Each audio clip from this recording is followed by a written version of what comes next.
मु अनंत देवदर्शी ओडिया चेतना परिषद बालीचंद्रपुर आवाहक।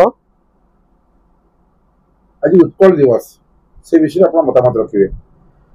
बड़ गौरवर कथा आज आम ओडिशावासी उत्कल दिवस पालन करुचे, किंतु बड़ परितापर विषय 89 वर्ष तले उत्कल दिवस पालन बेले ओडियांक पाखरे जेमती ओडियात्वर स्वाभिमान जागी उठिथिला, तार 2-4 वर्ष पूर्वर ओडिशा लोके जेमती निजर स्वतंत्र प्रदेश पाई व्याकुलता प्रकाश करुथिले एवं ओडियात्वर परिचय देउथिले, से स्वाभिमान बा से मनोभाव वर्तमान आउ ओडिया मानक मध्यरे नाही।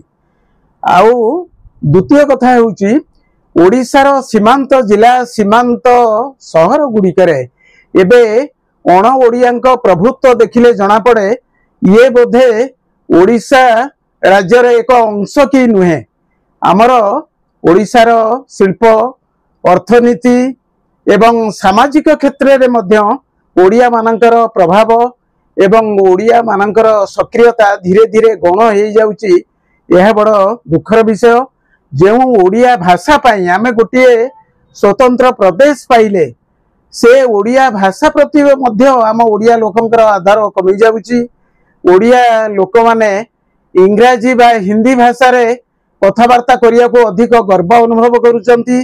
यार परिवर्तन हबो जदि ओडिशार आर्थिक विकास आउ द्रुत गति रे हेबो ओडिया मानक माध्यम रे। ओडिया माने जेतेबेले अधिक सुछल बा अधिक अर्थनैतिक क्षेत्र रे प्रगति करिवे, ताहेले सेमानंकर स्वाभिमान सेमानंकर आत्मगौरव पुणी फेरी आसीबो।